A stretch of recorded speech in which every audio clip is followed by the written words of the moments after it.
다저스가 야심차게 영입한 일본인 투수 야마모토 요시노부가 두 번째 시범 경기 등판에서 크게 부진했습니다. 이날 야마모토의 등판 내용 함께 살펴보도록 하겠습니다. 네, 오늘 애리조나의 캐멀뱅 렌치에서 열린 화이트삭스와의 시범 경기에서 이 야마모토 선수가 선발 등판을 가졌는데 3이닝 동안 6피안타, 볼넷도 3개나 있었고요. 탈삼진 4개를 잡긴 했습니다만 5실점으로 정말 크게 부진했었습니다. 맞습니다. 이제 앞서서 첫 등판에서는 2이닝 동안 1피안타, 삼진도 3개 잡아내면서 무실점 호투했기 때문에 이번 등판에서의 부진이 좀 놀라웠고요. 설상가상으로 최근에 투구 버릇이 노출됐다라는 얘기까지 나왔기 때문에 더욱더 우려를 산 이번 등판인 것 같습니다. 그렇죠. 당시 이제 투구 버릇 노출 내용을 자세히 한번 살펴보면 그립이 카메라 쪽에 포착이 됐고 투구판을 밟는 위치에 따라서 구질이 조금씩 달랐다는 얘기를 했었는데 실전 경기에서 사실 카메라를 통해서는 볼 수 없지만 2루 주자가 포착을 할 경우에는 이 타석에 있는 타자들에게 전달할 가능성이 존재한다라는 얘기를 하긴 했었어요. 그렇습니다. 저희도 사실 큰 영향은 없을 것이다. 그리고 만약에 이제 시즌 시작될 때도 문제가 된다면 이거 수정 당연히 들어갈 것이다 말씀을 드렸습니다만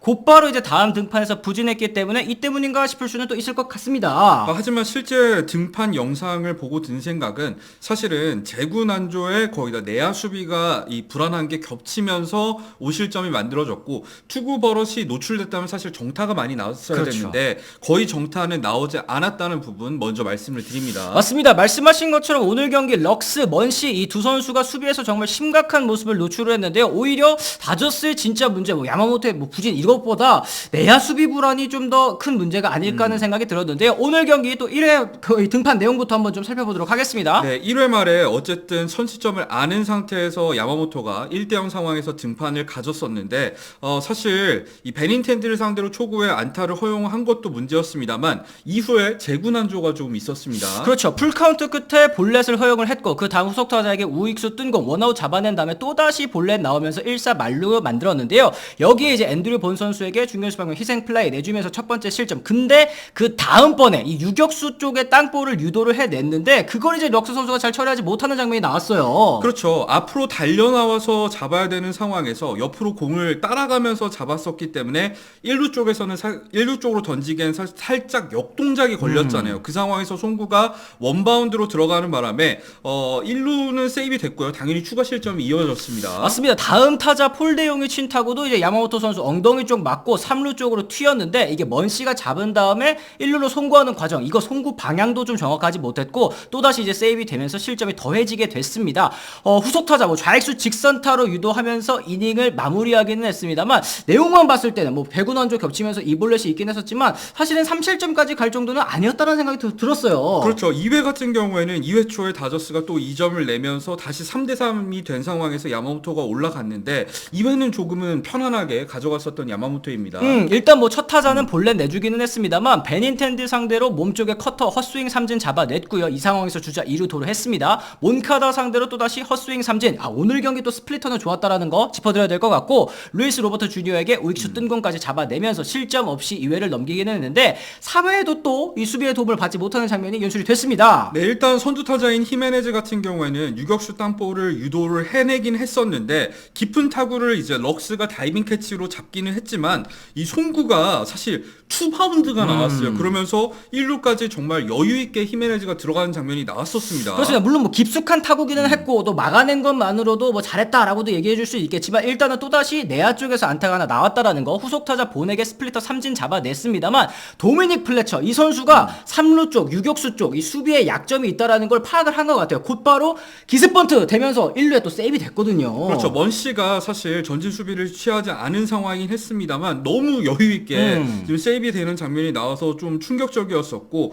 그 다음에 이제 야마모토가 1사 1, 2루 상황에서 위기에 몰리지 않았습니까? 근데 여기서 대용 타석에서 3루 쪽 잡아당긴 타구를 먼씨가 바운드를 제대로 캐치하지 못하면서 뒤쪽으로 빠지는 장면이 나왔단 말이에요. 맞습니다. 요게 이제 공식 기록이 실책이 아니라 이제 안타로 좀 기록이 되면서 이 주자 2명 모두 홈으로 들어왔습니다. 실점 5점까지 또 늘어나게 됐는데 이후에 스테시 선수 삼진 그리고 로페즈는 유격수 땅볼로 이닝을 마무리했습니다. 이 마지막 유격수 땅볼도 송구가 불안불안하기는 했었었는데 어쨌든 이렇게 3이닝을 마치고 마운드를 내려왔는데 물론 제구 난조로 3볼넷 내준 것은 아쉬웠습니다만 아까 말씀드린 것처럼 이거 수비 영상을 보시면 아시겠지만 진짜 답답한 수준이더라고요. 그렇죠. 이 럭스와 먼시가 버티고 있는 이 3루간 이거 어떻게 대처를 해야 될지 다저스는 분명히 깊은 고민이 들 것 같은 상황인데 야마모토의 오늘 투구 내용을 보면은 확실히 인플레이가 좀 많았다는 점 이 부분을 짚어야 될 것 같아요. 그러니까 헛스윙을 생각만큼은 유도를 해내지 못했기 때문에 결국에는 땅볼 타구들이 많이 나왔고 그게 실책으로 이어졌다는 걸 짚어드릴 수 있을 것 같고 특히 일본 시절에는 스플리터와 함께 주무기로 평가받았었던 커브가 이 메이저리그 시범 경기 뭐 두 경기에서는 상당히 밋밋하게 이 어중간하는 높이로 들어오면서 이게 타자들한테 좀 강한 타구를 맞는 경우가 발생을 하고 있긴 합니다. 아, 그렇습니다. 하지만 스플리터 같은 경우에는 뭐 첫 경기에서도 그렇고 오늘도 그렇고 상당히 위력적인 걸 확인할 수 있었습니다. 맞습니다. 뭐 일단 맞아나간 타구들 같은 경우에도 뭐 약한 타구 위주였다라는 거는 또 그만큼 다행이라고 볼 수는 있겠지만 아까 말씀해주신 것처럼 이 커브의 위력, 이 좀 제대로 떨어지지 않는다는 느낌이 또 들었어요. 이제 카운트를 잡는 용도로만 좀 많이 활용을 하고 있다는 생각이 좀 들었는데 이런 부분은 좀 더 보강이 필요할 것 같다 생각이 좀 들었습니다. 어쨌든 12년 총액 3억 2,500만 달러, 우리나라 돈으로 4,324억 원에 육박하는 정말 투수 최고액이잖아요. 메이저리그 역대 투수 최고 규모의 계약을 안고 넘어온 선수기 때문에 이런 일거수일투족 한 번의 등판 모두 관심을 가질 수밖에 없는 이유가 아닐까 싶습니다. 그렇죠. 그런데 이제 럭스와 먼시의 수비, 사실 월드 시리즈 우승을 노리는 팀에 있어서는 수비 불안이 있을 경우엔 포스트 시즌 같은 큰 경기에서는 더 문제가 될 수 있지 않겠습니까? 근데 포스트 시즌을 떠나서 정규 시즌에도 어느 정도는 영향을 미치지 않을까 하는 불안한 수비가 노출됐는데 과연 이 3루간 수비를 다저스가 어떻게 대처할지도 꾸준히 지켜봐야 될 것 같습니다. 그렇습니다. 일단 우익수에 나가있던 배츠 선수가 2루로 들어오면서 이 공격력 측면에서는 강화가 되기는 했겠습니다만 근데 이제 2루를 뛰던 먼시가 3루로 갔다 혹은 이제 1루에 있던 먼시가 3루로 갔다 요것도 사실 문제인데 럭스의 유격수 수비 사실 이제 국내 팬 여러분들 같은 경우에는 김하성 선수 유격수 수비 보면서 마음이 편안해지신 경험들 다들 해보셨을 거잖아요. 근데 사실 골드글러브급 수비수와 럭스를 비교하기에는 사실 차이가 어느 정도 생길 수밖에 없는데 그걸 떠나서 메이저리그 평균에도 미치지 못하는 것 같은 모습이라 조금은 걱정이 되네요. 반면에 이 다저스는 오늘 경기에서도 정말 타선만큼은 대단했었습니다. 특히 이제 베오프 트리오라고 하잖아요. 배츠, 오타니, 프리먼 이 세 명의 선수들의 타격감이 정말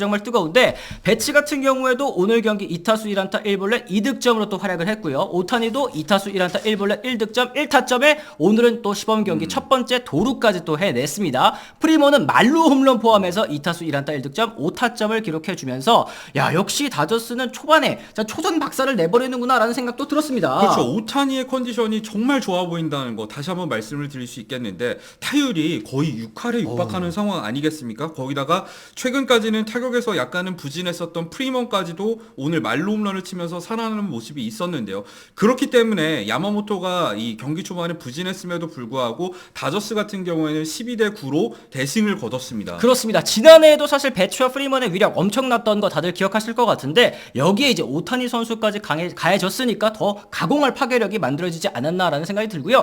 아무리 생각해도 이제 다저스 정규 시즌에는 지구 우승을 차지하지 못하는 그림이 잘 그려지지는 않는데 문제는 가을 야구도 아니겠습니까? 그렇죠. 아직 개막이 하지 않은 상황이기 때문에 좀 이른 걱정이 아닐까 싶긴 합니다만 내야 수비에 대한 대처 어떻게 할지 다저스가 대처를 할지도 꾸준히 지켜봐야 될 것 같습니다. 그래, 사실 오프시즌 때 이 미러키의 아다메스 선수도 데려온다 만다 얘기가 있었는데 결국엔 성사되지가 않았었잖아요. 그렇죠. 이런 유격수 수비 결국에는 저는 미겔 로하스를 울며 겨자 먹기로 수비 때문에 써야 되지 않을까라는 생각까지도 들 정도로 오늘 럭스 선수의 수비는 굉장히 좀 불안한 모습이 있었던 것 같아요. 자, 그리고 마지막으로 야마모토 선수의 투구 내용을 다시 한번 짚어드리면은 저는 야마모토가 일본 시절에는 좀 더 강력한 구위를 그러니까 일본 리그에선 정말 탑에 꼽히는 그렇죠. 구위였잖아요. 그렇기 때문에 공격적인 승부를 가져가더라도 타자들이 잘 대처하지 못하는 모습이 있었습니다만 오늘 제가 인플레이 계속 짚었잖아요. 그렇죠. 야마모토가 볼넷도 있긴 했습니다만 스트라이크 존에 너무 공격적으로 투구를 하지 않나.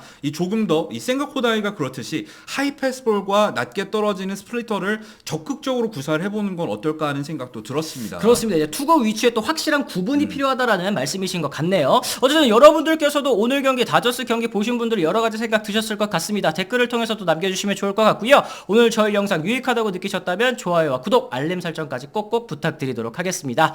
저희는 또 다른 소식과 함께 돌아오겠다는 말씀 전해드리면서 오늘 이만 물러가 보도록 하겠습니다. 지금까지 시청해주신 분들 모두 감사합니다. 고맙습니다. I'm ready to go. I'm ready to go.